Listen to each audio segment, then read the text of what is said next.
Queridos irmãos, a paz do Senhor, tudo bem com vocês? Desejo que a bênção do Senhor esteja sobre a sua vida e de todos os que nos assistem. Eu sou o presbítero Josué Batista e você está conosco no canal Bereano Pentecostal, um canal voltado para o estudo da Palavra de Deus e para o desenvolvimento da vida cristã. Aqui você encontra conteúdos para a sua edificação espiritual. Por isso eu te convido a se inscrever no canal e a ativar o sininho das notificações para receber os nossos conteúdos. Estamos aqui mais uma vez para fazermos o estudo da lição da Escola Bíblica Dominical. Você que tem nos acompanhado sabe que o canal Bereano Pentecostal tem disponibilizado ao longo de todo o ano de 2024 os estudos das nossas lições. E agora em 2025 estamos prosseguindo com este projeto. Por isso te convidamos a estar sempre conosco, pois semanalmente estamos aqui publicando os nossos estudos. Temos sempre um convidado e desta feita quem está conosco mais uma vez é o pastor Aurélio Pinto, que é também o diretor da nossa Escola de Educação Teológica, aqui da Assembleia de Deus Maracanaú. Escola de Educação Teológica Boa Semente. Aurélio, saúde os nossos irmãos para depois a gente passar o estudo da nossa lição. Muito bem. Eu também saúdo a todos, com a paz do Senhor. Para mim é uma satisfação muito grande poder, mais uma vez, somar aqui com vocês aqui do canal Bereano, para a gente tentar levar alguma coisa interessante para os nossos professores que vão trabalhar com essa lição de número 3. Não somente a lição de número 3. Eu estava aqui observando aqui, essa é uma revista que nós podemos dizer que é uma verdadeira teologia sistemática. Aqui nós temos diversos assuntos da teologia. Aqui você vai ter teontologia, você vai ter pneumatologia, você vai ter cristologia, você vai ter eclesiologia. Pense, é um cabedal de teologia. Então, eu aconselho, para começar, eu queria aconselhar os professores a buscarem fontes, porque essa lição de hoje, ela é genuinamente cristológica. É Cristo, aqui o assunto aqui hoje é Jesus Cristo, a encarnação dele, Então, eu desejo que você aprenda, que você se esforce, você que é professor, tente procurar fontes, Inclusive, eu estou aqui, com a permissão do Josué, nós trouxemos aqui 2 livros aqui para mostrar. Quem tiver interesse, a teantropia, que é as 2 naturezas de Cristo, é um dos assuntos também que vai ter lá na frente na lição, Cristo homem, Cristo Deus, e também esse livro que já faz muitos anos que a gente tem, prefaciado pelo pastor João Gonçalves, é o nosso livro que é Entendendo as Seitas e as Heresias, e a introdução deste livro também, ela ajuda muito a você entender como é que as seitas elas trabalham, como é a finalidade delas, qual é a finalidade dela, como é que elas trabalham, Então, eu creio que será uma aula bastante proveitosa, que você preste muita atenção. Nós trouxemos alguns slides aqui e vamos apresentar alguns conceitos e não é que a gente vai fugir à lição, mas vamos trazer alguns subsídios a mais para te ajudar na sua aula, na sua igreja. Pastor Aurélio, a gente fica muito agradecido pela sua disponibilidade de estar aqui conosco no canal Bereano Pentecostal, A gente estudando estas lições, de fato, como o senhor aí destacou, as lições deste trimestre, elas são muito mais profundas no aspecto teológico, E vai demandar dos professores um melhor preparo, estar realmente bem preparados para apresentarem estas lições de forma que venha a trazer aos nossos alunos, aos alunos da escola dominical, um conhecimento ortodoxo, correto, das Escrituras. Isso. E a gente fica feliz de o senhor estar aqui e poder contribuir com o canal. Sei que a gente conhece muito bem o seu preparo, há muito tempo no estudo da teologia, como professor e como diretor de uma escola de teologia. Então, a gente fica muito feliz em poder disponibilizar aos nossos irmãos aos nossos professores e a todos os interessados em geral, né? Muito bem, Morelli, vamos ao estudo da lição? Ok, estamos aqui. Certo. Nós vamos estudar hoje a lição de número 3, que traz como título A Encarnação do Verbo. Isso, né? Com certeza. É uma lição cristológica, vamos falar da pessoa de Cristo, um dos aspectos da cristologia, né? Que é a parte da encarnação. Isso. O texto áureo está escrito em João, capítulo 1, versículo 14, texto bastante conhecido, que diz: E o Verbo se fez carne e habitou entre nós, e vimos a sua glória, como a glória do unigênito do Pai, cheio de graça e de verdade.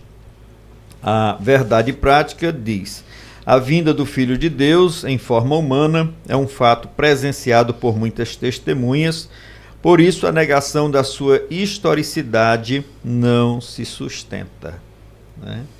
A leitura bíblica em classe encontra-se em 1 de João, capítulo 1, versículos de 1 a 3, depois capítulo 4, versículos de 1 a 3, e também na segunda epístola de João, no versículo 7.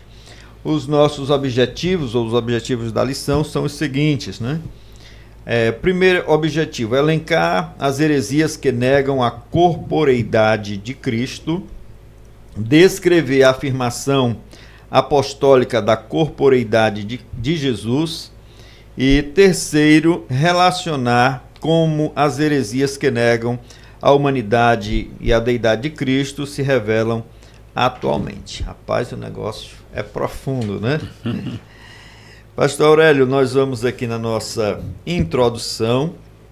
Eu queria que o senhor trouxesse assim de forma resumida uma visão, né, do que nós vamos estudar. Rapidamente o senhor expusesse para que pudesse chamar a atenção já desde esse, né, do começo aqui dos nossos irmãos, dos nossos professores, de todos que estão nos assistindo. Muito bem.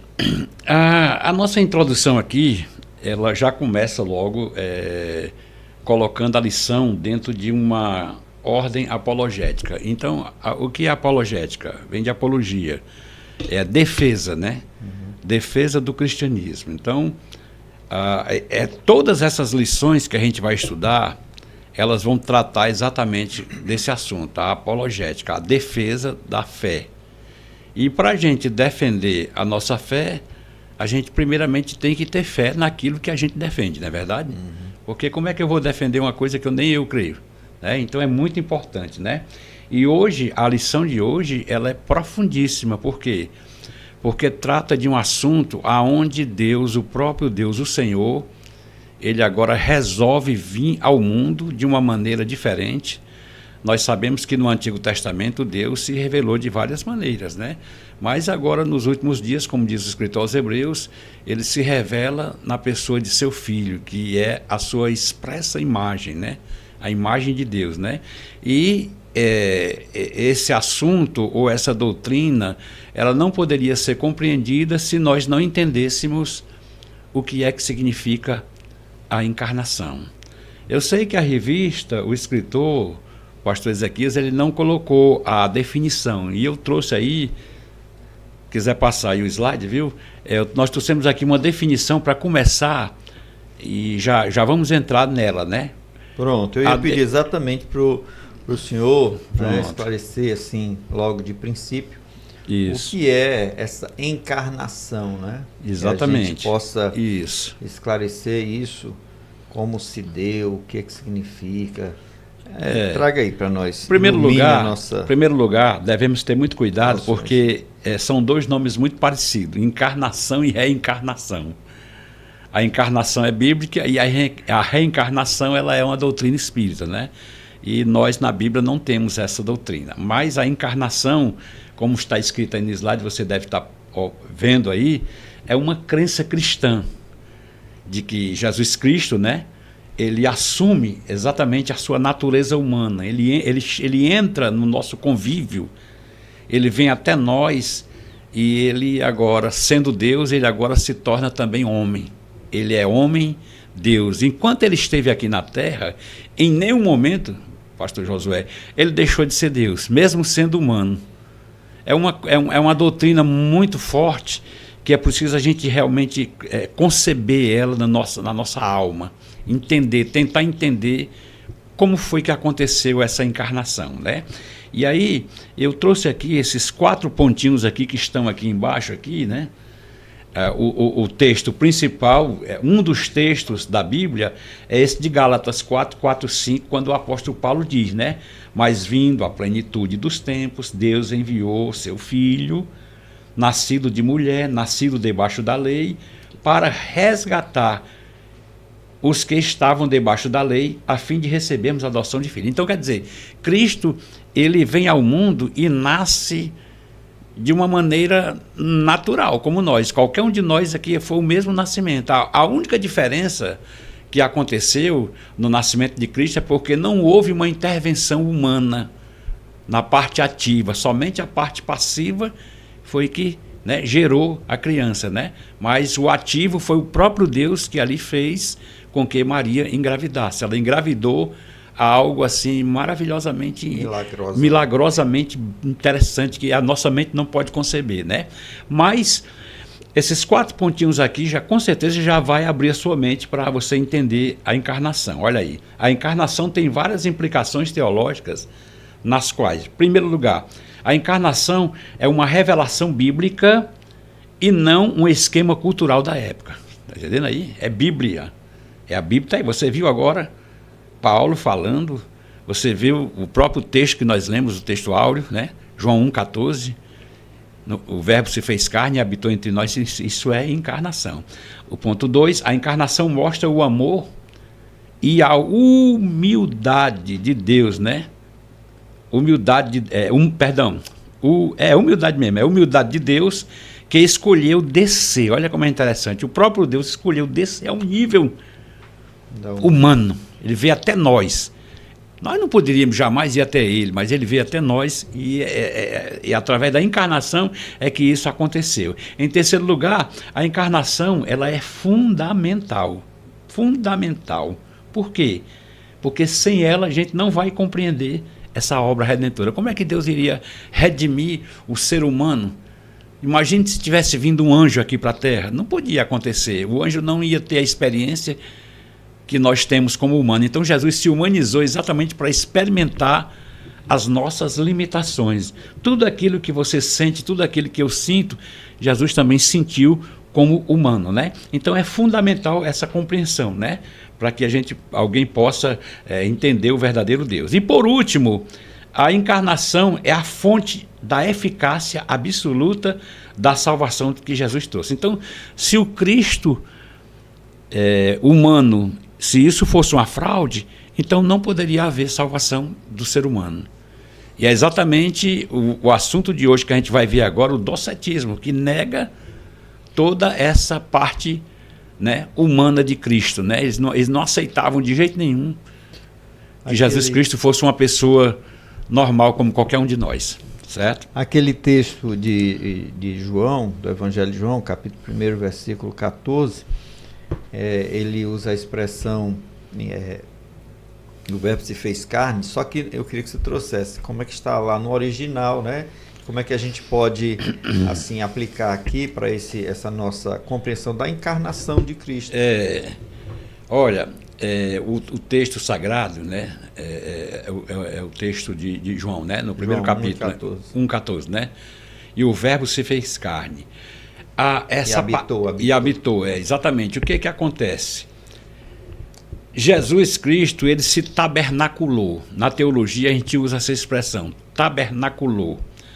Eu não sei se os irmãos lembram, mas na Bíblia Sagrada, uma certa vez os fariseus, tentando ridicularizar Jesus, tentando, né, debochar de Cristo, disseram assim, olha, vocês...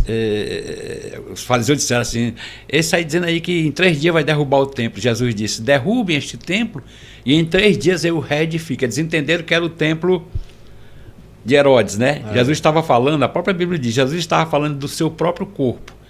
É um tabernáculo, né? Então Deus, ele agora se tabernaculou na pessoa de Cristo. Jesus Cristo agora é esse Deus em forma humana, e foi exatamente isso que aconteceu. Ele tomou a forma humana com tudo que nós temos de ser humano, com exceção unicamente do pecado. A única diferença que há em nós para o Senhor Jesus Cristo é exatamente porque ele nunca pecou.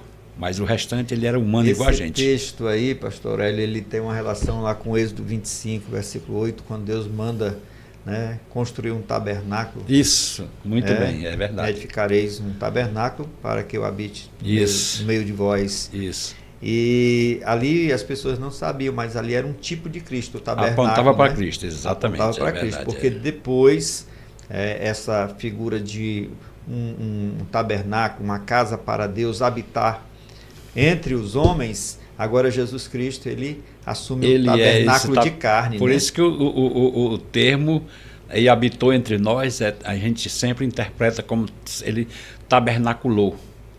Ele se tornou o tabernáculo de Deus aqui na terra, a casa de Deus. Ele é o próprio Deus. É muito, muito forte. Essa palavra tabernáculo e edifício, ela também é usada para a cor. Paulo lá em 2 Coríntios, né, fala que se a nossa casa se desfizer deste tabernáculo terreno, Deus dará uma superior, né? Isso. Verdade, Então nós precisamos entender. Agora, por que é importante assim entender essa doutrina logo de princípio, né? Nós estamos agora começando o estudo das lições, estamos agora na 3ª lição. Por que o senhor considera assim tão importante começar a cristologia? Porque nós vamos ter várias lições falando sobre Cristo, né? Isso. Várias lições. E por que o senhor considera fundamental que a gente estude logo a doutrina aqui da encarnação? Olha, é uma doutrina que, como eu disse, ela exige de nós fé. E, infelizmente, pastor Josué, tem muitos cristãos que até hoje ainda não entenderam esse mistério da encarnação. Inclusive, há muito tempo atrás, lá na nossa antiga sede, né, que hoje é a central, teve uma professora de adolescente. Foi, né? Não quero reservar-me aqui o nome dela, não quero dizer, né? Deixa para lá. Mas ela chegou para mim e foi num domingo pela manhã. Nessa época eu era superintendente da escola dominical ali, da sede, que hoje é a central. E ela me chamou em particular e disse: "Ô, irmão Aurélio, pelo amor de Deus, me ajude." Eu disse: "O que foi?" "É porque hoje, a aula de hoje, vamos falar sobre o nascimento de Jesus Cristo." E eu digo: "E qual é o problema?" Ela disse: "É porque eu não entendo, eu não sei como foi que aconteceu.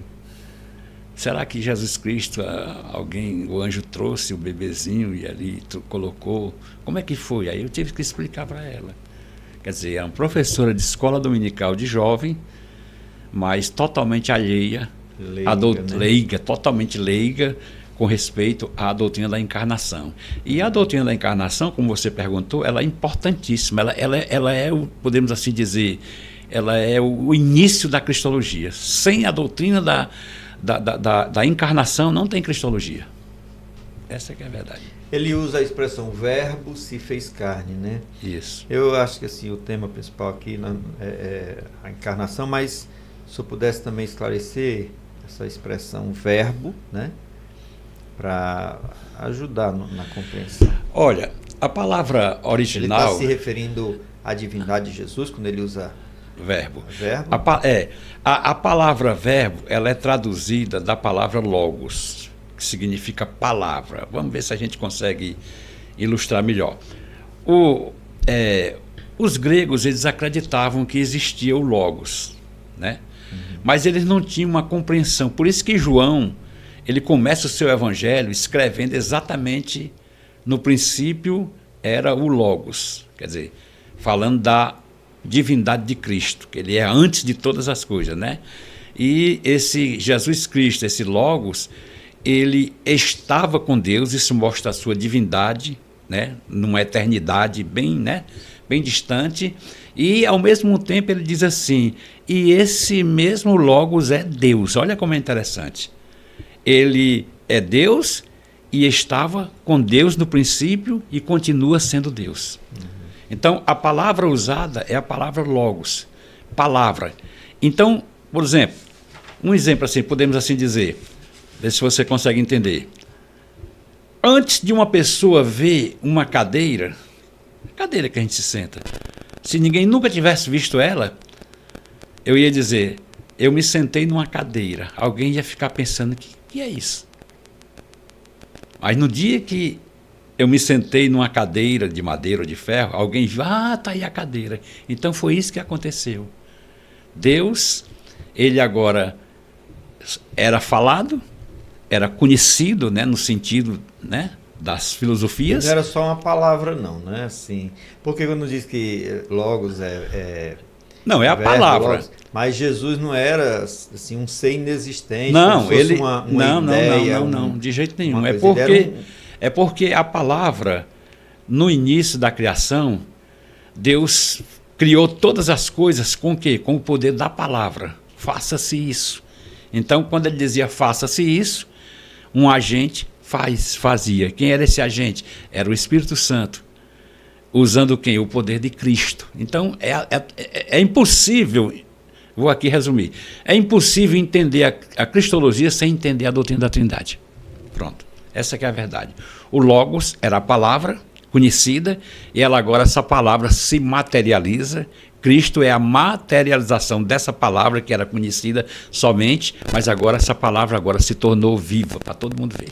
É porque Jesus, ele é um mistério no Antigo Testamento, com certeza. Ele foi um mistério oculto por Deus, que realmente assim, Deus vem somente, ele vem a ser revelado no Novo Testamento. Exatamente, né? Então isso confunde a mente de muitas pessoas. Confunde, verdade. Porque acha que Jesus, ele ou era o anjo Miguel, ou era apenas uma... É isso aí que é interessante, é isso. Claro que a gente não pode assim provar teologicamente, nem biblicamente, mas exatamente.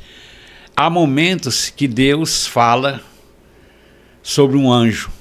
E esse anjo, ele não é um anjo desses outros, né? Dos exércitos de Deus. É um anjo diferente, é o anjo do Senhor, que recebe adoração. E tem momentos em que a Trindade, ela é inserida ali, e é preciso a gente ter muito cuidado. Deus falando desse anjo, esse anjo vai com vocês. Quem é esse anjo? É o próprio Deus, na pessoa, de uma pessoa, só pode ser Cristo. E o Espírito Santo dava a inspiração para o povo crer e acreditar naquilo. Então, quer dizer, não se pode negar de maneira nenhuma a doutrina das três pessoas da Trindade. Claro que no Antigo Testamento é preciso a gente ter um certo cuidado, porque no primeiro capítulo da Bíblia, apesar de não podermos dizer claramente que mas já começa com uma palavra pluralizada. No princípio criou Deus. Quem é esse Deus? Né? Elohim. É uma palavra pluralizada. Então começa aí. Mas, Maurélio, não vamos aprofundar muito aqui, não. Era só para a gente fazer aqui umas provocações. Bom, né? Certo. O senhor falou aí da encarnação do verbo, né? Certo. E nós sabemos que há correntes teológicas, correntes de pensamento, né, teológico, que negam essa doutrina desde o princípio, desde o início da igreja primitiva. Aí eu quero que o senhor traga exatamente isso, né? Que é a principal doutrina que nós vamos enfatizar aqui, ou heresia que nós vamos combater aqui, é o docetismo. Pode passar o slide aí que a gente vai falar sobre ele agora. Olha, exatamente, olha aí. Docetismo e tem outros, mas vamos começar a gente vai começar. O Exatamente. que é o docetismo? Tá aí. O docetismo é exatamente que se você está vendo aí escrito aí, né? O termo dokel, né? Significa ter a aparência. Por isso que exatamente os docetistas, né, eles não acreditavam que a Jesus Cristo fosse uma pessoa, mas era apenas como se fosse assim uma visão. Era como se fosse algo... Um holograma. Tipo um holograma, mais ou menos isso, né? Então, isso aí foi preciso João dizer o que os nossos olhos viram e o que as nossas mãos apalparam com respeito ao verbo da vida. Então João, ele começa tanto o evangelho dele como as cartas, mostrando a realidade sobre a humanidade de Cristo, né? E o docetismo, ela como está escrito aí, ela é antiga, é uma doutrina antiga, né? Só que, como eu coloquei aqui, esses gráficos aqui abaixo, vocês estão vendo aí, antes do docetismo, antes de a gente fechar o docetismo, que eu vou fechar já, mas vocês estão vendo aí, ó, é bionismo, nestorianismo, apolinarismo, eutiquianismo e arianismo. Todos foram ensinamentos contrários à verdadeira natureza de Cristo. Os ebionitas, por exemplo, o ebionismo, você está vendo aí HD. H significa dizer que eles acreditavam que Jesus só era apenas humano, não passava de uma pessoa humana. Deus, quando tiver o X, você está vendo aí, ó, negavam a divindade de Cristo, é bionista, certo? Nestório, que deu origem ao nestorianismo, como é que ele entendia? Ele dizia que Jesus Cristo tinha duas naturezas, mas eram separadas. Foi uma doutrina tão herética que ele disse que o Cristo humano foi quem ficou na cruz, o divino foi embora e o outro ficou sozinho na cruz. Quer dizer, ele não conseguia acoplar as duas naturezas na pessoa de Jesus Cristo. Esse é o nestorianismo, né? Apolinarismo, o ensino de Apolinário, né? Foi um presbítero, foi um bispo lá de Laodiceia, se eu não estiver enganado, acho que foi. E ele ensinava que Jesus Cristo tinha corpo, tinha alma, mas não tinha o espírito humano que nós temos. O espírito humano de Jesus era o próprio Logos, era o próprio Deus. Olha aí como é interessante, né? Aí o eutiquianismo, que foi fundado por um ciliciano, né? E ele ensinava que Jesus Cristo, ele tinha uma natureza humana, e essa natureza humana, ela foi sucumbida pela divina. Olha que loucura. A humana foi sucumbida pela divina, gerando uma terceira natureza chamada Tertedikid, que significa a terceira natureza, né? Tudo loucura, né? E a que mais hoje existe, está no nosso meio, na nossa, podemos assim dizer, na nossa cultura hoje, é exatamente essa última aqui, o arianismo, que nega completamente a divindade de Jesus Cristo. Para eles, Jesus Cristo não era apenas uma pessoa, foi apenas a primeira criação de Deus. A Ario criou essa doutrina, né? Mas, como isso aqui é só para curiosidade, para os irmãos melhorarem mais ainda o seu conteúdo, o importante aqui é exatamente nós entendemos o que é o docetismo, né? E o que é que eles ensinavam sobre Jesus? Exatamente, o que é que eles ensinavam sobre Jesus Cristo, né? Vamos lá.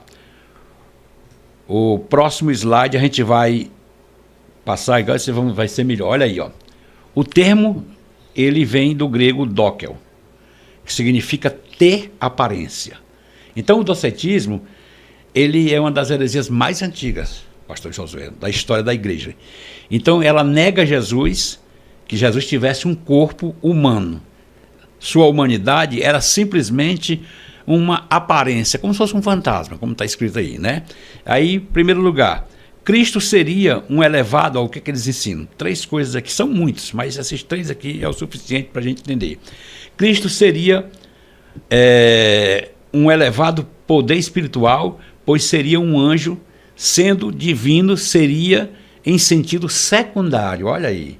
E a sua natureza humana seria apenas uma representação teatral, olha aí a loucura. Quer dizer, não era fisicamente, era só um teatro. No segundo ponto, eles afirmavam que o sofrimento e a morte de Jesus eram apenas uma aparência, pois, no entendimento deles, um ser divino não podia sofrer nem morrer. Deus fazendo teatro, era? Era Deus fazendo teatro, colocando lá o seu artista, né? Jesus e também, o terceiro ponto, também acreditavam que Jesus Cristo era um espectro. Aí está aí, embaixo eu coloquei até o que é que significa, né? Um espectro. Logo, este, apesar de ter uma aparência humana, não possuía nem carne nem sangue, né? E aí você já fica sabendo. Ali era só um fantasma, ali era só um foco de imagem que estava sendo apresentado para enganar as pessoas. Jesus fingiu que estava sentindo dor. Pronto, ali foi um teatro, pronto, entendeu aí? Mais, né? Exatamente. Então, mas é importante assim, não confundir essa doutrina com aqueles que negam a existência de Jesus, né? Porque existem, inclusive, pessoas que negam a existência do Jesus histórico. Não, hoje, assim, praticamente já é um consenso de que o Jesus homem, nazareno, existiu. Agora, eles não creem apenas na divindade de Jesus, né? Que é diferente do docetismo. Eles diziam que Jesus realmente existiu, mas que ele não era humano, era apenas uma aparência de humanidade. O docetismo. Esse é o docetismo, né? Porque um historiador honesto, ele é incapaz de dizer que Jesus Cristo não existiu. Por quê? Porque as fontes históricas sobre a existência de Cristo são as mesmas que falam sobre Júlio César, falam sobre Tibério, E outros personagens que já morreram, né? A né? própria arqueologia comprova isso. Então não tem, como eu digo, um historiador honesto, ele não pode negar a existência de Jesus. É impossível dizer que Jesus não existiu. Os fatos são mais do que comprovados. E tem um material muito bom, né? Que é Exigências que Exigem um Veredito, número 1 e número 2 do McDowell. Muito excelente esse livro, ele prova muita coisa interessante sobre a existência histórica de Jesus. É muito bom. Muito bem, então nós temos aqui, o senhor descreveu aí como é que eles, né, que era a doutrina, como é que eles, o que eles ensinavam sobre Jesus. Isso. E nós temos aqui o contraponto, né, do comentarista dizendo que Jesus, ele foi verdadeiro homem, né? Foi verdadeiro homem. Isso. É uma doutrina que a gente precisa sustentar da humanidade. É correto dizer que Jesus era 100% Deus, 100% homem? Essa expressão está correta, irmão? Olha, lá na frente eu vou ampliar isso aí. Tem um ponto, o segundo ponto a gente vai falar melhor, porque é impossível a gente entender essa doutrina, Josué, se nós não compreendermos a chamada união hipostática. Certo, segura aí. Já a gente vai... Não diga agora não. Vai ser bem prático para todo mundo entender. Não é muito difícil não, mas vamos lá. O comentarista de Lucas descreve o começo muito humano, né, de Jesus. Isso, sim. Teve parentes e amigos, né? Zacarias, Isabel, José e Maria, vizinhos e primos, tinha irmãos, né? Jesus tinha irmãos. Quer dizer, há uma farta literatura, tanto bíblica quanto extra-bíblica, de que Jesus, de fato, era um ser humano. Com certeza. Normal, né? Comum. Isso. E é exatamente isso. Você veja, cada evangelho, ele apresenta Jesus de uma maneira diferente. E o evangelho mais humano é o de Lucas. Porque, como você acabou de mostrar aí, antes de Jesus ser apresentado, Lucas vai lá nas fontes históricas dos seus familiares e traz de onde ele vem, a sua descendência, a sua genealogia, né?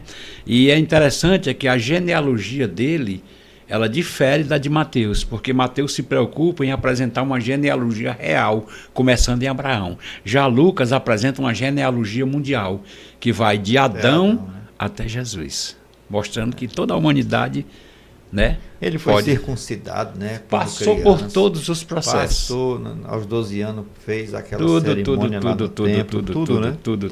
Pronto, né? O que os principais docetas diziam sobre... Tem nada a ver com doce, né, gente? Não, tem nada com doce, não. Os docetas diziam aí, sobre Jesus, né? Eu quero que o senhor traga Passe o próximo slide, por favor.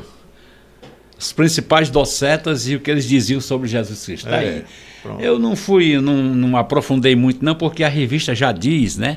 Mas vamos aqui falar rapidamente, né? Nós temos três personagens que eram né? Três heresiarcas, que eram esses três homens que foram docetas, né? Que participavam dessa doutrina, né? Valentim, Marcião e Cerinto. Valentim era esse teólogo, era um gnóstico, porque você sabe que o docetismo é exatamente uma corrente que vem do gnosticismo, começou com o gnosticismo, né? E o gnosticismo, ele entrou dentro da igreja e se dissipou-se, né? A princípio parece que o gnosticismo não era tão mal não, mas a partir do momento que o gnosticismo começou a negar a humanidade de Cristo, aí foi quando se tornou, a coisa pegou caminhos diferentes, não é verdade? Então, Valentim, olha o que está escrito aí, vou ler só o que está grifado de vermelho, porque não dá tempo. Valentim ensinava que Jesus era um guia, olha aí, que levava os seres humanos para o pleroma, né? E a fim de fugir da escravidão da matéria através da reencarnação. Porque esse pessoal, eles entendiam que o corpo era mau. Isso é um conceito grego, sabe? Isso é um conceito estoico. É o conceito também dos epicureus, tudinho. Então, o que é que acontecia? Para eles era impossível Deus ter estado num corpo humano, já que nós, humanos, somos tão mal. Como é que Deus também... A matéria a matéria era má, né? E eles até ensinavam que era por isso que eles permitiam, né? Principalmente os epicureus, eles ensinavam que era necessário você desgastar mesmo. Peque à vontade, faça o que você quiser. Destrua, porque quanto mais você fizer isso, mais você liberta a sua alma desse tabernáculo. Só que a Bíblia não ensina assim. A Bíblia nos ensina uma tricotomia em que tanto o nosso espírito como alma e corpo devem estar plenamente irrepreensíveis. Não é só espírito, não. É corpo, alma e espírito. É tanto que no final de tudo o homem, mesmo morrendo, um dia ele ressuscita num corpo glorificado para sempre. Então Valentim ensinava isso, né? Marcião, esse aqui era mais, podemos assim dizer, esse aqui era pior ainda, esse aí era terrível. Esse aí argumentava que Jesus era essencialmente um espírito aparecendo aos homens e não totalmente humano. Esse aqui era tão louco, Josué, que ele foi quem ensinou. Ele é o responsável pela ideia de dois deuses, a ideia de dois deuses, que existia um Deus no Antigo Testamento que era muito mau, perverso, mas depois aparece o outro Deus, que é o Deus bom, Jesus, que aparece no Novo Testamento, aquela confusão toda. Então ele ensinava isso, essa divisão de dois deuses. No Antigo Testamento tinha um Deus, e que o bom era o Deus do Novo Testamento, porque era Jesus, porque morreu na cruz. É uma loucura, ele não consegue entender que é um Deus só, né? E por último, Cerinto, que a própria revista aí já mostra, né? O que é que diz aqui? Cerinto negava que Deus, o Deus Supremo, tinha feito o mundo. Olha, ele não acreditava que havia um Deus que tivesse criado tudo, né? O mundo físico. E também, além de não acreditar nisso, ele também negava a divindade de Jesus. Então, aí é que está o grande problema. Negou-se a divindade de Jesus, isso tem efeitos não salvíficos. Você pode errar em muitas coisas na teologia e não ter problema. Como respeito à volta de Jesus, ela é antes, depois, antes da tribulação, depois, né? Como é que isso aí não importa. Agora, negar que Jesus é Deus, você está negando a sua própria salvação. Porque se Cristo não é Deus, então... E se ele também não era homem? E também, se ele não era homem, como é que pôde realizar a expiação? Como é que ele foi o nosso... É importante. É importante. Como é que ele foi o nosso substituto? Porque na teologia, ele experimentou na cruz uma morte, além de ser sacrificial, ela foi uma morte vicária, significando morte substitutiva. Ele substituiu-nos, todos nós, na cruz. É verdade. Então é importante crer, né? Isso. No Deus homem. Isso. Muito bem. Vamos adiante, Morelli, muita coisa boa para a gente aprender. O segundo tópico, a afirmação apostólica da corporeidade de Jesus, né? Muito bem. João começa o seu evangelho dizendo o que era desde o princípio. Nós já até falamos. Foi. Né? Já até falamos um pouquinho, mas eu queria que o senhor assim, dissesse por que é tão importante, né? Como João inicia o evangelho com essa expressão, tá certo? Faz a gente lembrar de uma outra passagem da Bíblia, né? Que começa bem parecida, que é de Gênesis 1 e 1. Exatamente, 1 e 1. Eu queria que o senhor falasse dessa expressão aí. André, próximo. É muito parecido, viu? Gênesis 1:1 com João 1:1. Né? Porque no João, em Gênesis está escrito o quê?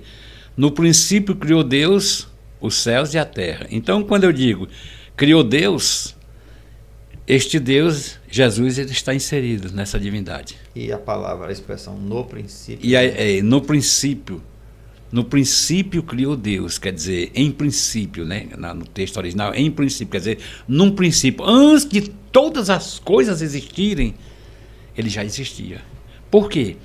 Porque Jesus não foi criado. Tem gente que não entende. Ele não foi criado, ele foi gerado. É outro assunto bem complexo, que também não vamos falar aqui agora. Ele foi gerado, ele é da mesma natureza do Pai. É tanto que Filipe, lá no capítulo 12 de São João, ele disse para Jesus, ele disse, Jesus, mostra-nos o Pai e a gente fica satisfeito. Aí Jesus olhou e disse: Filipe, há quanto tempo que eu estou com vocês? Filipe, quem vê a mim, vê o Pai. Olha, interessante, tem gente que se confunde com isso, Josué. Filipe Jesus não estava dizendo que era o Pai. Jesus está dizendo assim: eu e o Pai somos um. Aí é exatamente aí a divindade. Jesus não está dizendo: eu sou o Pai, como pregam os modalistas. Não. Jesus é uma pessoa. O Pai é outra pessoa. Agora, no sentido divino, quando Jesus diz: quem vê a mim, vê o Pai, ele estava dizendo assim, ó, o Pai vou aqui parafrasear melhor. O Pai é invisível. Vocês não podem ver, mas a visibilidade de Deus é vista em mim. Eu sou a expressa imagem de Deus. E esse, agora é muito complexo. Quem é esse Deus? Esse Deus, na Bíblia, no Antigo Testamento, ele subsiste em 3 pessoas, nós não podemos negar. Que é um dos assuntos também muito bom aqui da revista, né? A doutrina da Trindade, certo? Mas, vamos aqui para o ponto. Eu coloquei aqui algumas coisas interessantes aqui para chamar a nossa atenção. É que é impossível a gente entender essa corporeidade de Jesus Cristo se nós não entendermos olhando para as genealogias. Nós temos aqui 2 genealogias que são bem distintas uma da outra, falando da mesma pessoa. Você vê aqui, nós temos aqui a genealogia humana de Cristo mostrando exatamente os aspectos externos. Olha aí, você está vendo aí, ó. Eu coloquei essa figura aqui do Robert Paul, que foi um dos melhores personagens de Jesus, né, no cinema, então a gente sempre usa ele porque é muito querido, né? Então, nós começamos exatamente usando aqui 2 textos interessantes. Colossenses. Tem pessoas, inclusive, que são contra, né? Usar mas, as representações humanas. Mas eu sei, né? Tem outros que não acham nenhum problema. Para mim não tem nenhum problema, não. Eu não acredito realmente que quando foi. Tu vai orar? Não. Já nunca olhei. Figura, eu não vejo. Jesus, aí se lembra do... Não, de maneira nenhuma. O que eu acho né? interessante nele, o que me chamou a atenção dele no filme Jesus de Nazaré, de Franco Zeffirelli, é que ele trabalha muito bem, só isso. Mas aí por isso que ele ficou conhecido como, né? Até ele mesmo fala, eu vi uma reportagem ele falando que não gosta que as pessoas olhem muito para a imagem dele, não. Mas muito bem, nós temos aqui 2 textos aqui que falam exatamente sobre isso, Josué. Olha aí. Colossenses 2,9 diz que Jesus, nele, Paulo diz, habita corporalmente toda a plenitude divina, olha aí.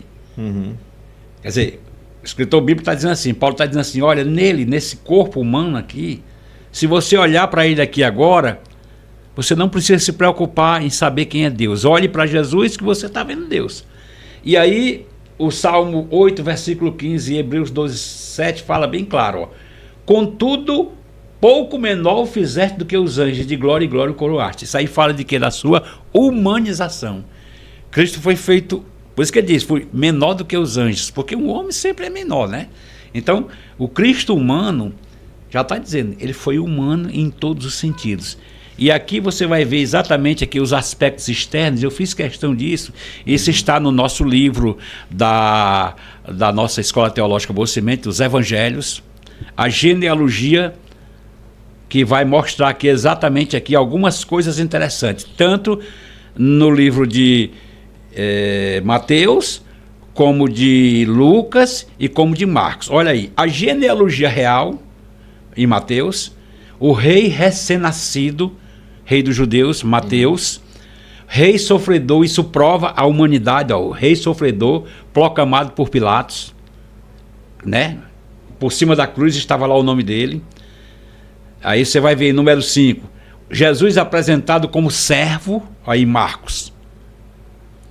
Marcos também no seu livro relata as ações, é tão interessante que Jesus Cristo no livro de São Marcos, ele é apresentado como aquela pessoa ativa. Imediatamente Jesus estava aqui, imediatamente Jesus foi para ali. A palavra etos significa que Jesus estava constantemente em ação, né? Outra coisa também, em Lucas 3,23, outra prova da sua corporeidade, tinha nome, idade, filiação, antes de iniciar o seu ministério terreno. Jesus tinha 30 anos, aí fala, aí começa a sua genealogia, né? E aí Lucas também apresenta aí a sua genealogia que vai até Adão.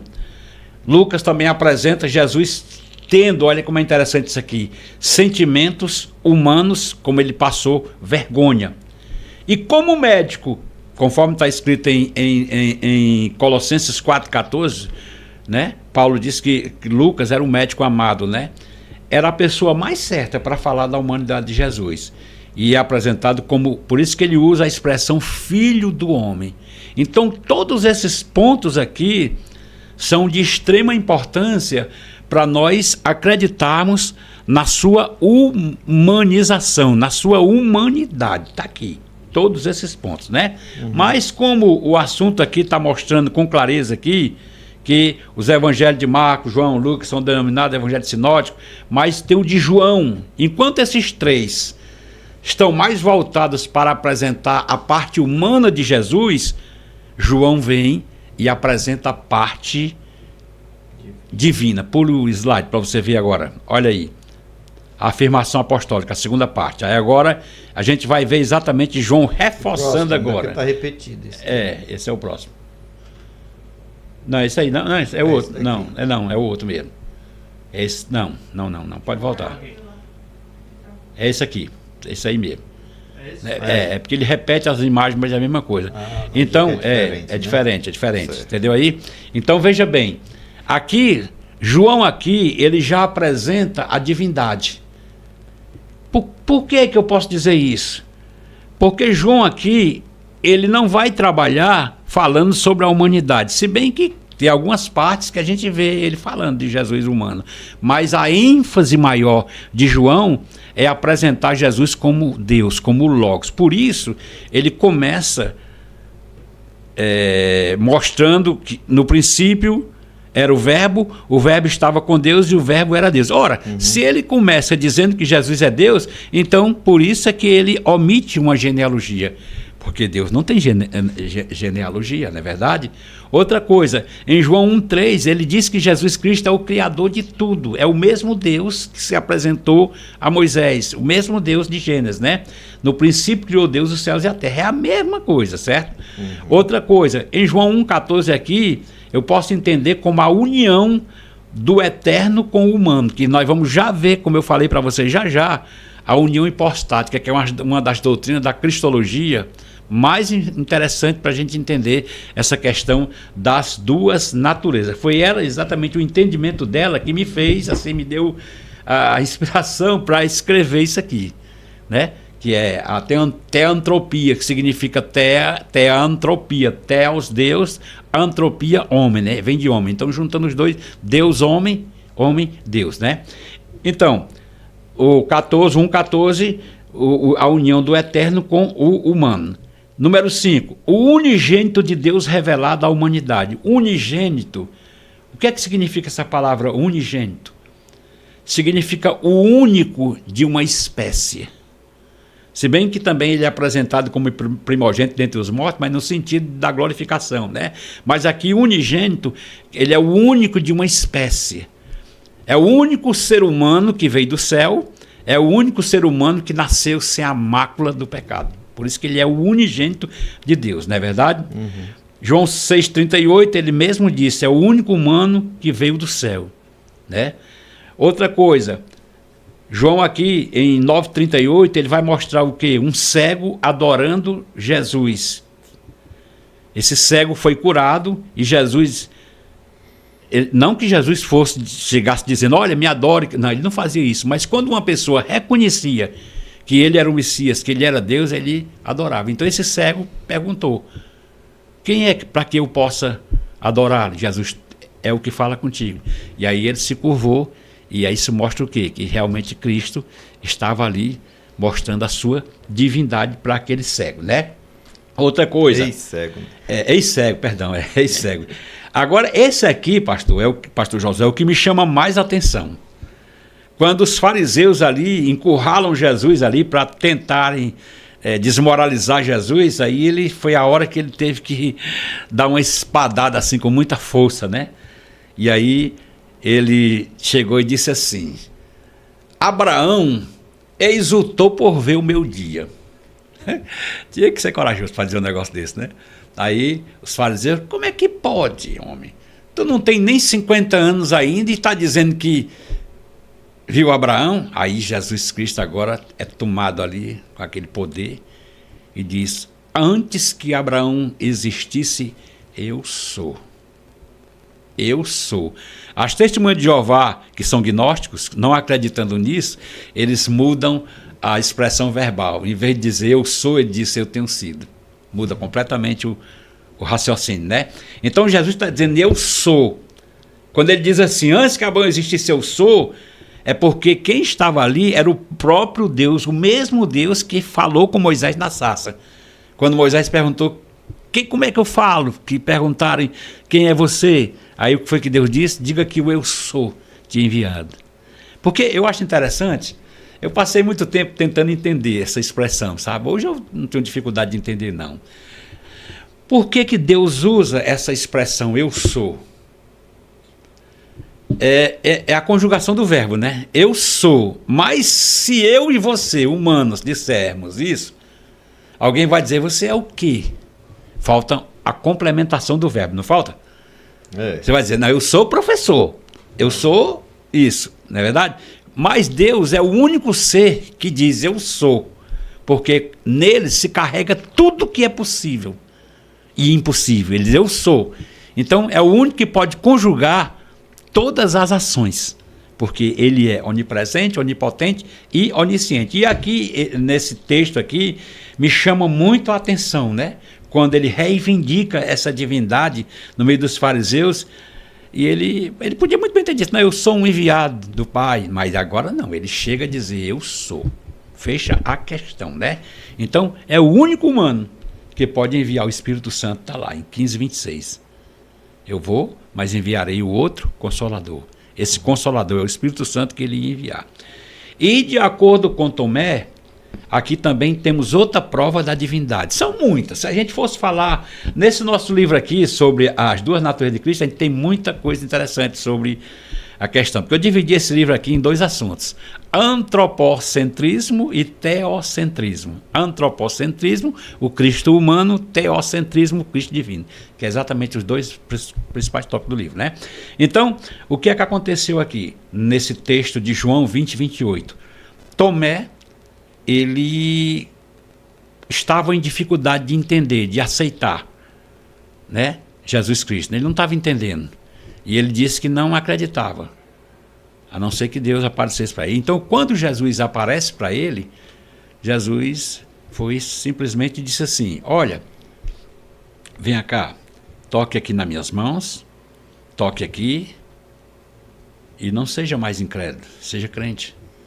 Aí, quando Tomé viu os cravos, a marca dos cravos nos pés, nas mãos, a chaga de lado aqui, aí ele vai, se dobra diante de Deus. Agora, olha como é que as seitas fazem.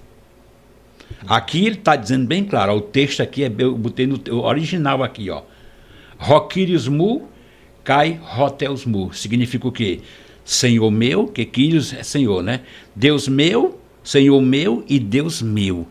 Um mestre testemunha de Jeová, uma vez comigo, ele entortou tudo isso. Quando eu mostrei este versículo, ele disse: não, você está enganado, você não está interpretando direito. O que aconteceu ali foi que Jesus Cristo, quando apareceu para Tomé, Tomé ficou tão maravilhado quando viu ali, né, Jesus, a imagem de Jesus, que ele foi e disse: meu Deus. Eu digo, mas não está escrito meu Deus, está dizendo que ele chamou Jesus de Senhor meu e Deus meu, não foi meu Deus. Não, mas é porque a gente tem que entender que foi admiração. Não, senhor. A Bíblia é bem clara, a Bíblia não vai, né?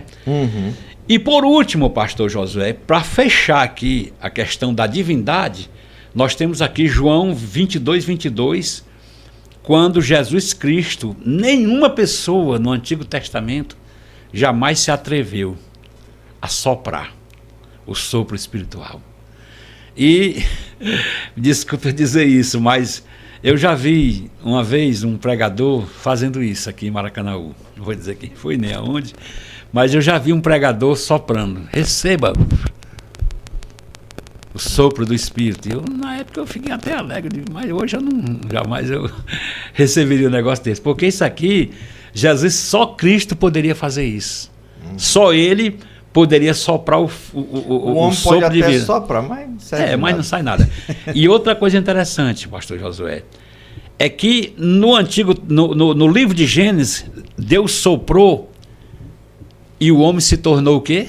Alma vivente.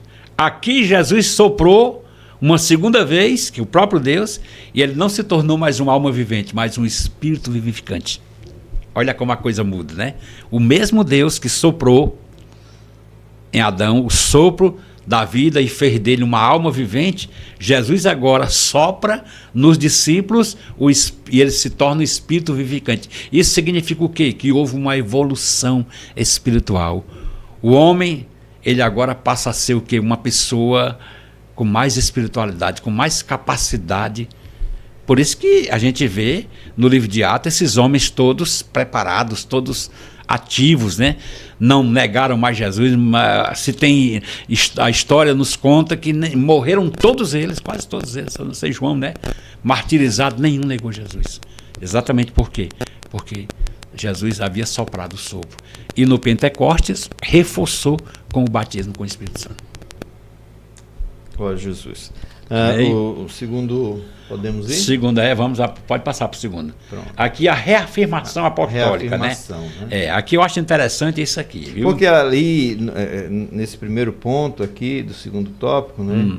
Ele fala do Evangelho de João, né? Isso. Você até destacou bastante todos os pontos aqui do Evangelho de da João. sua divindade. Isso. E agora, na reafirmação apostólica, eu acho que ele vai mostrar também que João, ele na sua epístola, nos demais livros que ele escreveu, ele vai reforçar essa questão da humanidade, da divindade de Jesus. Da humanidade e da divindade, exatamente. Como eu acabei de dizer agora há pouco, os 3 evangelhos sinópticos, eles apresentam mais a questão humana de Cristo, quando João apresenta mais a questão, a parte divina, né?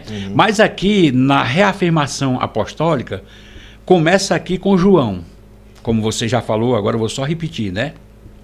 O que vimos com os nossos olhos, o que temos contemplado com as nossas mãos, tocaram a palavra da vida. Então João começa a sua primeira carta dizendo para os seus leitores lá em Éfeso que ele, João, tinha estado com Jesus, tinha visto ele, a pessoa dele, e não era isso era para os gnósticos, e não era uma visão não, porque nós pegamos nele, nós comemos juntos com ele, nós vimos ele morrer na cruz, nós vimos ele padecer, né? Então isso é muito forte, né?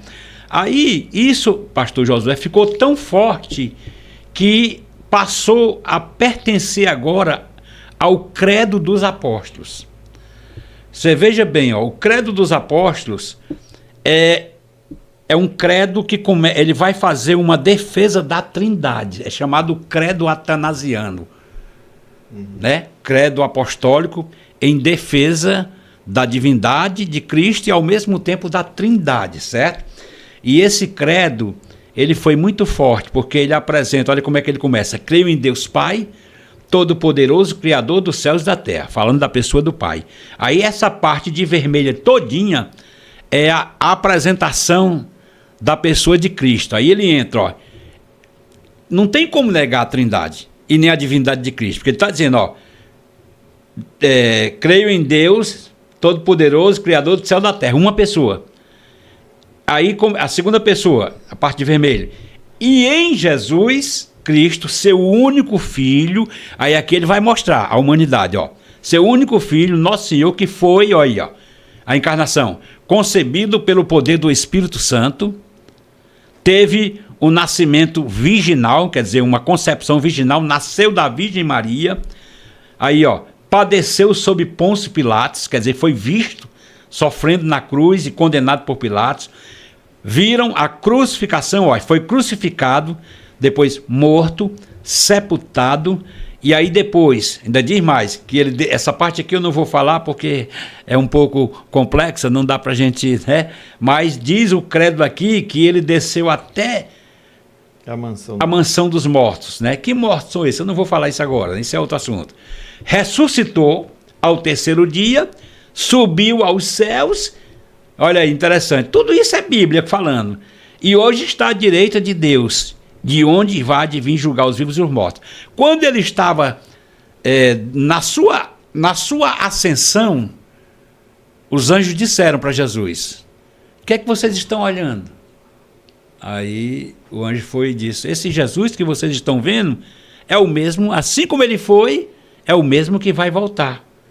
E temos outra prova também muito forte, é quem? Estevão, no capítulo 7, quando ele viu Jesus assentado ao lado de Deus Pai. Ao lado de Deus, né? A destra de Deus, quer dizer, ao lado direito de Deus, né?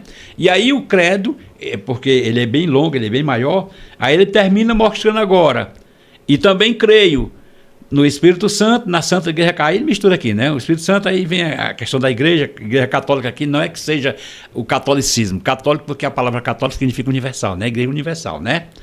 É a comunhão dos santos, remissão dos pecados, ressurreição da carne e a vida eterna. Muito bem. Mas aqui, o que eu quero dizer aqui é que esse credo, você está vendo ele aí, ó, está em latim. Ó, credo endel patrium onipotente.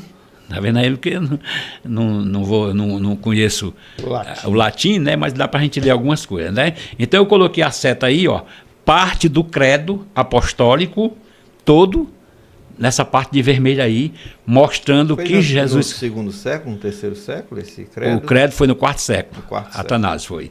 Entendeu aí? Entendeu? Então isso aí foi o credo que acabou com a heresia ariana. Quer dizer, diminuiu, né? Porque hoje ainda tem um testemunho de Jeová aí, né? Assim, de certa forma, Morelli, eu vejo como positivo que tenha surgido essas heresias, porque ajudou a igreja a delimitar, né? A definir, sim, realmente trazer assim a ortodoxia verdadeira, né, da igreja, né? A ortodoxia. Isso. Não, nós cremos assim, né? Claro. Para que realmente a fé cristã ela não se misturasse com todo tipo de doutrina que havia, porque havia muitas. Desde o início da humanidade, o ser humano acredita muita coisa. E aí a fé cristã ela começaria a se sincretizar, a se misturar com muitas ideologias, muitos pensamentos que havia. E aí os apóstolos e os pais apostólicos, né? Tiveram que elaborar esse credo. Tiveram que realmente tomar esse posicionamento. Isso, definir. Verdade. E a questão da pessoa de Cristo foi um tema muito debatido do primeiro ao quarto século, né? Exatamente. E é tanto que essa parte aqui que desfaz toda essa heresia cristológica, ela vai ser definida exatamente agora. Passa aí o próximo slide aí, vamos ver agora. Uma crença herética, né? 1 João 4, 2 e 3, você vai ver aí, né, João falando sobre isso.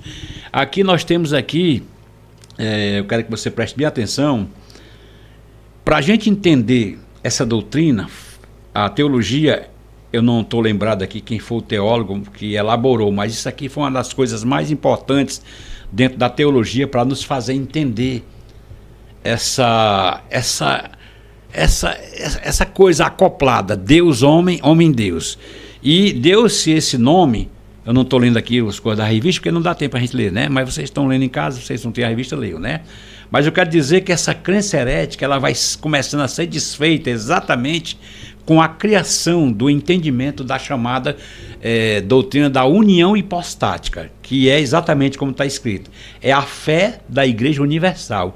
E isso foi constatado. Do reino de Deus, não, né? Não é universal do Mercedes, não. É universal mesmo. É a igreja. Então isso foi... Quando foi que isso foi, podemos assim dizer, carimbado mesmo? Está lá de lado aqui, ó. Concílio de Calcedônia reuniu o quê? Em 451 e foi aprovado o dogma, né? O ensinamento de que Jesus Cristo era perfeito quanto à divindade e perfeito quanto à humanidade, verdadeiro Deus e verdadeiro homem. Por esse motivo, no nosso meio, nós sempre temos aqui esse conceito lá em cima ali que você está vendo, ó, 100% homem, 100% Deus. Tem cuidado para não somar. Eu já vi alguém que diz, né, você quer dizer que Jesus é 200%? Não, é só 100% mesmo. É porque é 100% humano e 100% divino numa só pessoa, né? É como se você tivesse... da perfeição, né? Ele é perfeitamente homem. E é perfeitamente Deus. E é exatamente esse gráfico de cima... Não é um Deus menor. De jeito nenhum, como diz o testemunho de Jeová. Não aqui, você está vendo aí, ó. Corpo humano, se fundindo se encaixando com a natureza humana, certo? Aí você vai lá para baixo, você vai ver exatamente esse outro desenho, que não, esse lá de baixo, ó. Um homem, de um lado divina, do outro lado humana. Agora, para entender melhor, você vai para o gráfico. Esse gráfico maior, onde tem pessoa do Filho. Quem é Jesus? E aí, nós, pela união hipostática, que é exatamente essa fé, como você leu agora e viu, da Igreja Universal, nos credos, ele diz, ó, lá embaixo, de vermelho, ó, Cristo é, com respeito à sua humanidade, consubstancial conosco, quer dizer, humano, e quanto à sua divindade, consubstancial com o Pai. Quer dizer, ele carrega o quê? A humanidade e a divindade no corpo. Aí você vai para o gráfico aqui, você vai entender melhor. Olha como é que está o gráfico. Você vê nessa parte de rosa do meio, o quadradozinho com o nome Pessoa do Filho. Quem é esse Filho? Quem é ele? Como é que nós podemos entender ele? Ora, a união hipostática diz que ele tem duas naturezas. Ele tem uma natureza humana, que você está vendo em cima, e embaixo tem uma natureza divina. A natureza humana, ela é o quê?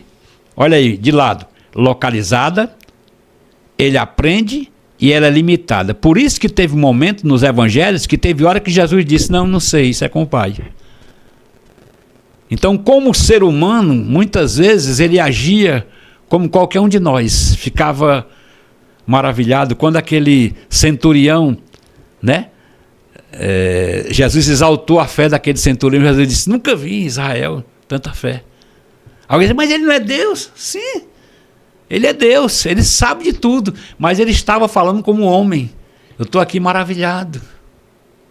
Então Cristo, como ser humano, ele precisou aprender. Uma vez numa escola dominical, faz muito tempo, um diácono quase dava em mim.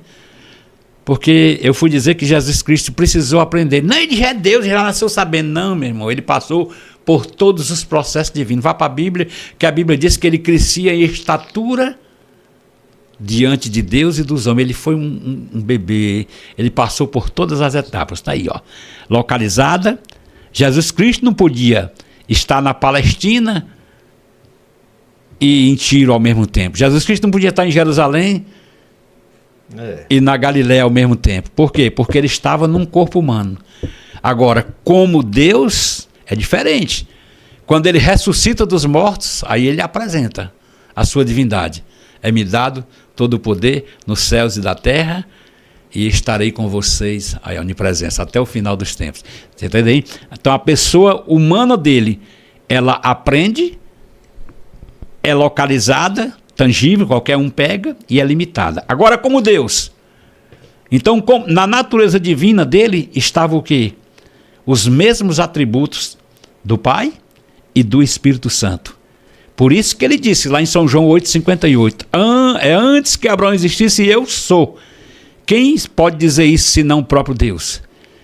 E esses três atributos aqui, que nós colocamos aqui, onipotente, onisciente e onipresente, eu chamo todos três de atributos incomunicáveis, porque os atributos comunicáveis é fácil. Deus disse, seja santo, você pode ser santo. Seja justo, você pode ser justo. Seja, né, não tem uma grande quantidade de atributos que Deus tem e nós podemos também ter, mas isso aqui você não pode, porque não são comunicados. Você não pode entender a onipotência de Deus, porque se você quiser entender a onipotência de Deus, alguém pode perguntar assim, Deus é tão poderoso, sim, será que ele tem poder de fazer uma pedra que nem ele mesmo possa carregar? Aí você já se cala, perdeu o embalo, né? Então, esses três atributos aí, onipotente, onisciente e onipresente, estavam nele. Não, Jesus nunca deixou de ser esse Deus. Só que como homem, aí você está vendo aí, ó, de lado aqui você vai ver o que é que acontece, ó. As duas setas apontando, ó. Ele age por meio de qualquer uma das naturezas. Por isso que as pessoas ficavam confusas. Uma hora ele estava agindo admirado. Outra hora, eu sou, e acabou-se. Então, quer dizer, esse é o grande mistério. Nele estava duas naturezas, uma humana e uma divina, e horas Ele falava como Deus e horas falava como homem. Nunca deixou de ser humano e nunca deixou de ser divino. Essa é a verdadeira união hipostática, viu? Ok? Pastor Aurélio, muita coisa aí, é muito profundo, dá pra gente, né? Assim, teria que ter mais tempo pra gente explanar mais assim, isso aí, certo? Em suma, sim, né, eu entendo que é muito maravilhoso a gente poder pensar sobre isso e compreender um pouquinho, sim, pelo menos. Né? Pelo menos um pouco. Tudo não que é ver difícil. que, assim, Deus, de fato, na encarnação, ele se mostra onipotente. Isso. Porque Deus, só ele pode... É um poder, né, muito grande, né? Se diminuir, assim, se esvaziar ao ponto descer a um ponto de caber num corpo humano. É verdade. Sendo ele onipotente, ilimitado. Se transformou num fetozinho, né? Pois é. É como foi gerado, né? Às vezes eu fico pensando, é como um elefante transformado numa formiguinha. Né? Mas é verdade. Vamos fazer uma ilustração assim. Mais ou menos isso. Pastor Aurélio, vamos agora ao ponto terceiro. Ao terceiro ponto, nós vamos ver como essas heresias se revelam hoje. Muito eu bem. não vou aqui, eu vou fazer uma pergunta geral, né? Certo. E André pode passar. Passa aí outro slide. E o senhor vai trazer para nós assim essas heresias, né, que nós estudamos, certo. O docetismo, o senhor citou aí o gnosticismo e outras, elas ficaram no passado ou elas ainda se apresentam hoje, né, sob alguns movimentos? Que o senhor trouxesse para nós. Por exemplo, quanto ao nascimento virginal de Jesus, existe alguém que questiona alguma igreja, alguma... Olha, como como você está vendo aí, né? Sobre o nascimento virginal de Jesus, nós temos aqui essas duas seitas, né? Hoje nós temos o mormonismo e temos também a Igreja da Unificação. Olha o que é que diz aí. Você sabe, você está vendo ali, esses livros aqui, a Pérola de Grande Valor e o Doutrinas e Convênios, são livros que os mormons são livros canônicos, certo? Somente essa Pérola de Grande Valor são livros canônicos, certo? Do mormonismo. Eles acham que a Bíblia deles é essa, certo? E o Divino Princípio é o livro da seita do Reverendo Mon, é chamada a Igreja da Unificação. Olha o que é que diz os seus escritores, as pessoas que não acreditam que Jesus Cristo realmente é o Cristo humano que a gente crê. Olha o que é que ele diz aqui, um escritor na Pérola de Grande Valor. Isso aqui é a doutrina mormon, viu? É o livro de Moisés 4, do 1 ao 4. Diz que Jesus foi criado como filho espiritual por nosso Pai, olha aí, Pai e Mãe do céu. Onde é que tem Mãe do céu? Onde é que existe na Bíblia uma Mãe do céu? Mas eles creem. E que Lúcifer, mais tarde se tornou Satanás, era irmão espiritual de Jesus Cristo. Então, no livro Doutrina da Salvação, desse J. Field, né, Smith, ele diz que Jesus foi gerado pelo Espírito Santo e ainda desafia quem possa provar o contrário. Não foi gerado. Perdão, não foi gerado. Ele diz que... perdão, desculpa, eu troquei. Jesus não foi gerado, mas a Bíblia diz com clareza que ele foi gerado, certo? E aqui eles desfazem, certo? E ainda desafia quem pode provar o contrário. Só ir para a Bíblia. Mas como eles não têm a Bíblia como um livro de regra, né? Para eles o livro dele é os escritos de José Smith. E aí tem mais uma coisa. Além do mais, eles ainda exageram. Além de não acreditar no nascimento de Jesus Cristo, virginal de Jesus Cristo, e ainda diz que Jesus era casado e era polígamo. E que aquele casamento de São João ali, nas bodas de Canaã, era um dos casamentos de Jesus. A loucura, né? Você vê como é interessante, né? E a Igreja da Unificação, que é chamada a Igreja do Reverendo Mon, ela nega, lá em cima você está vendo lá, ela não nega a atitude de fé adotada pelos cristãos de que afirmam que Jesus é Deus. Ele não nega não. Já que é feito também que qualquer homem aperfeiçoado constitui-se um corpo com Deus. Eles entendem isso, né? Mas, olha como é que eles interpretam esse texto que a gente falou, quando Jesus disse, antes que Abraão existe, eu sou. Olha como é que eles fazem a exegese deles. Precisamos entender que João 8,58 não significa que Jesus era o próprio Deus. Porque quando a gente lê o texto, a gente está vendo que o texto é bem claro, Jesus está dizendo, eu sou o próprio Deus.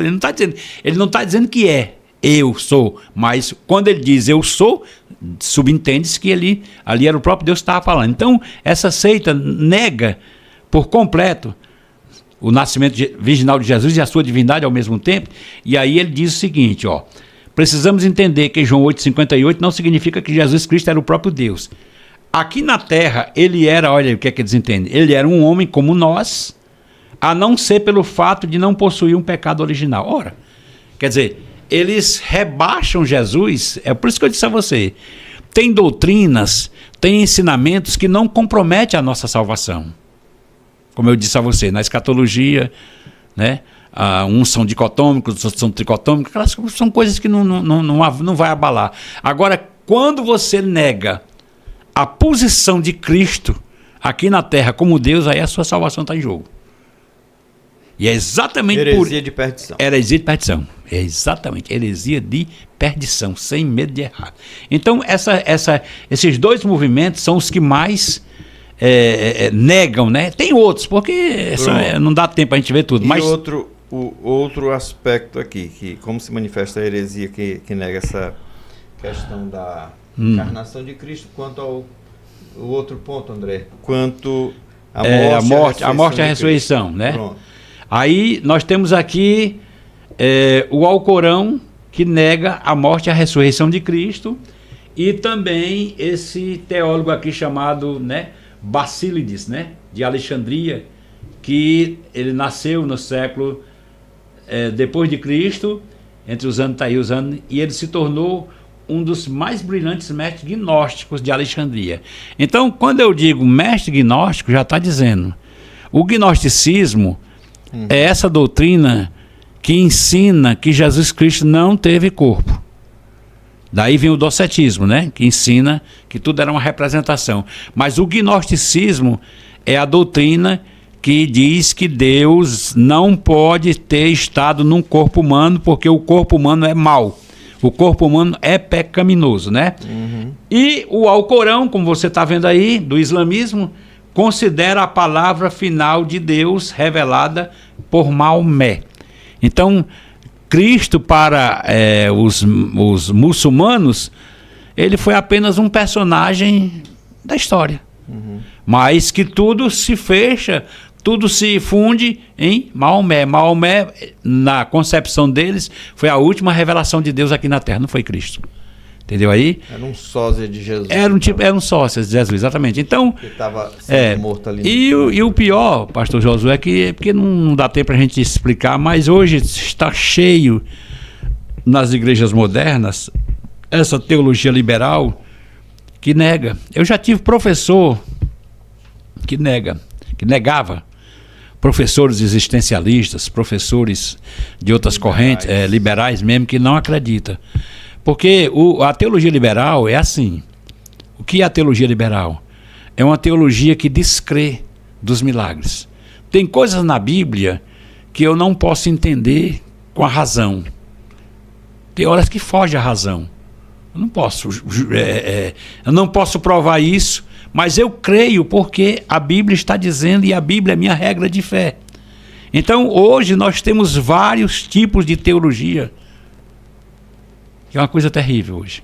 E cada uma delas estão definhando a divindade. Quer ver um exemplo bem rápido? Hoje nós estamos nos deparando muito com a teologia relacional. Não sei se você já ouviu falar. O maior mentor dessa teologia aqui no Brasil chama-se Ricardo Gondim. Já foi um grande mestre, já quando ele era bem espiritual. Hoje ele aderiu para a teologia liberal, e a teologia relacional é uma teologia que nega exatamente a onipotência de Deus. Para eles, Deus pode até querer fazer, mas ainda não pode. Por isso o nome relacional. Deus está ainda se relacionando com o ser humano.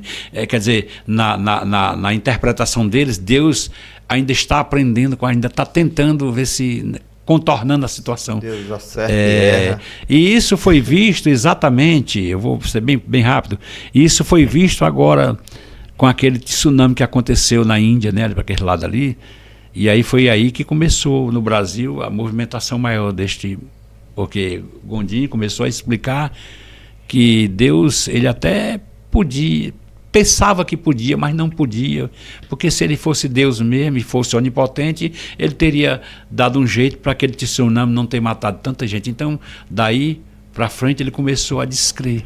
E hoje ele prega essa doutrina, que Deus, ele não é onipotente, nem onisciente, e muito menos onipresente, né? Entendeu aí? E aí, se uma pessoa crê num negócio desse, fica mais fácil ele descrer da morte e da ressurreição de Cristo pela Bíblia Sagrada, porque a Bíblia está recheada de assuntos, né, sobre a ressurreição de Cristo. E por último, Aurélio, assim, muito que bem. o senhor trouxesse só a confirmação histórica. A parte da confirmação histórica, né? Bom, a confirmação histórica aqui, nós vamos ver o seguinte, ó. Coloquei aqui alguns pontos, você vai ver aí, já passou o slide já, né? Muito bem, ó. Os 4 evangelhos e alguns livros apócrifos, eles mencionam a morte de Jesus. Não é todos não, mas isso aí é uma prova, né? Jesus na sexta-feira, durante o feriado da Páscoa.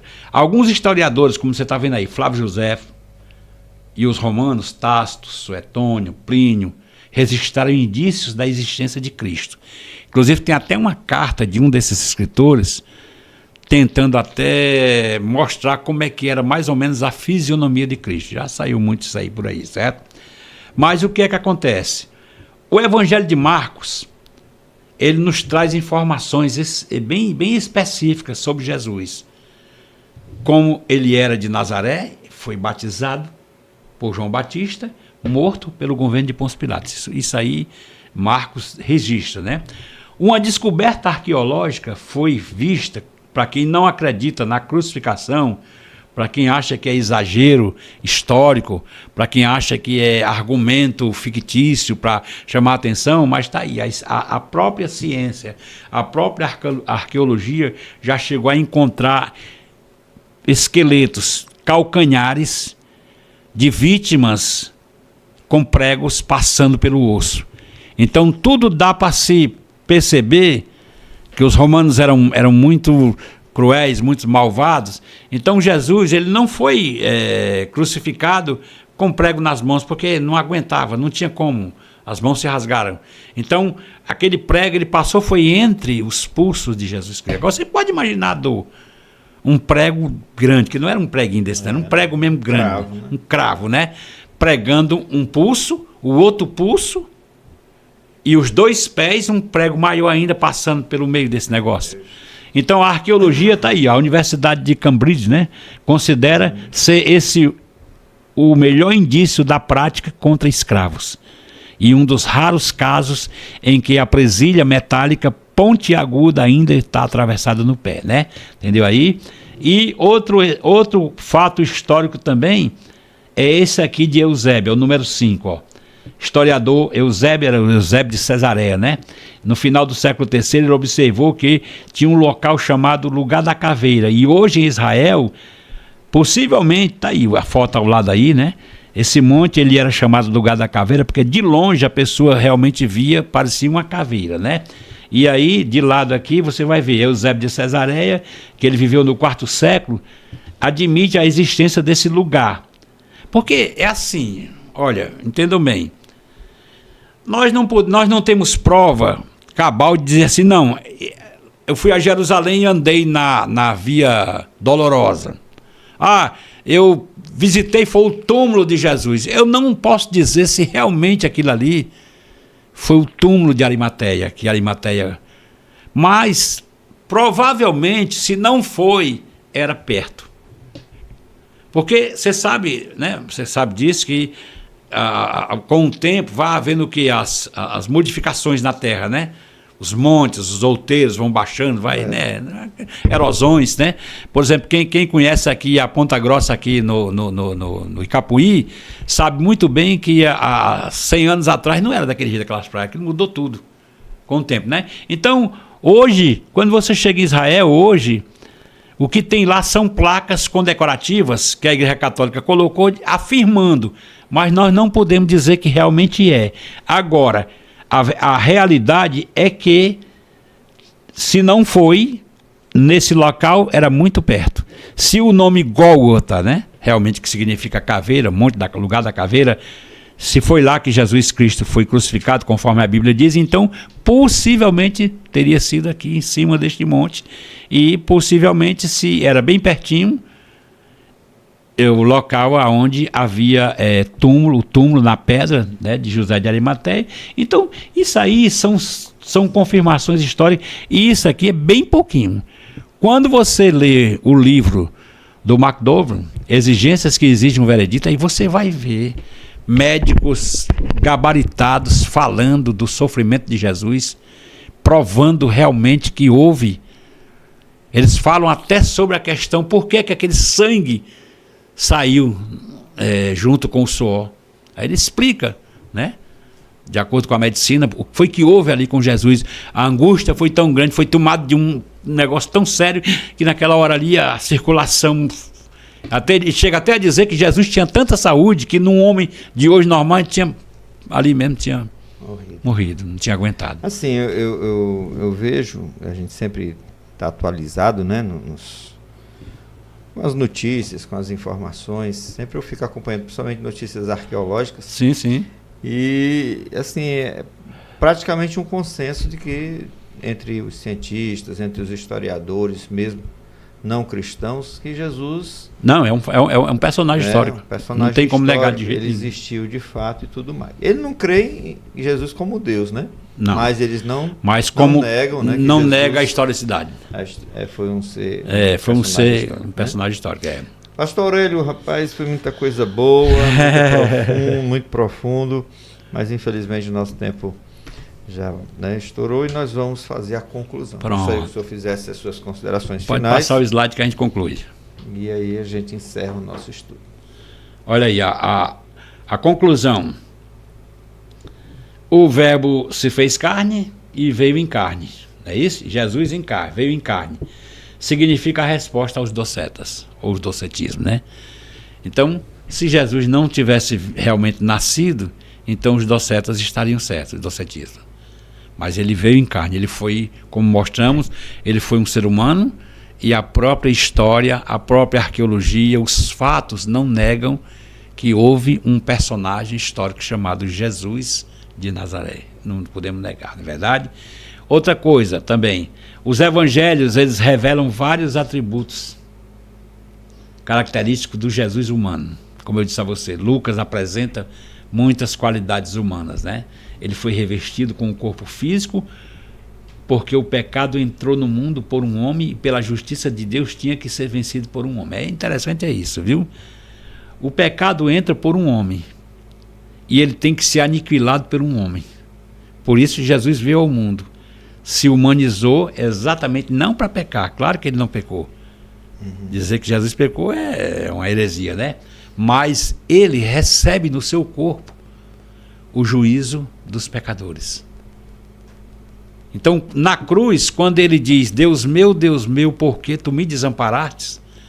Eu posso dizer que isso aí é o último julgamento de Deus contra o pecado.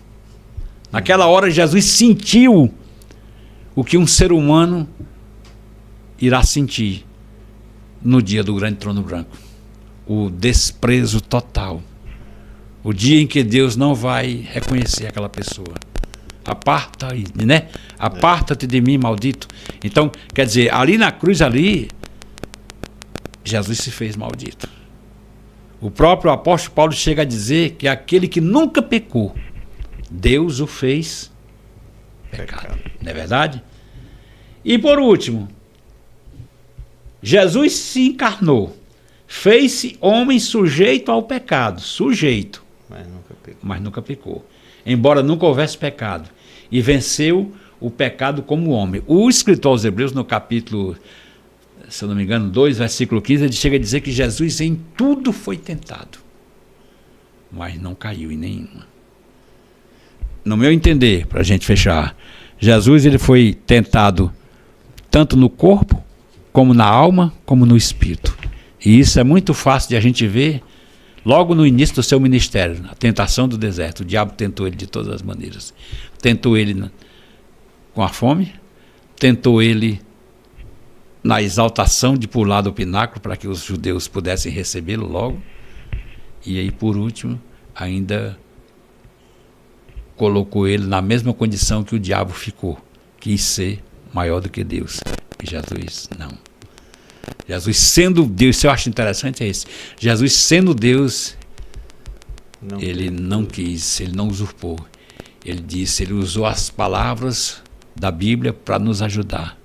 Também está escrito, somente ao teu Deus adorarás. Ele não é Deus, mas ele está dizendo, somente o teu Deus adorarás. E só a ele prestarás culto.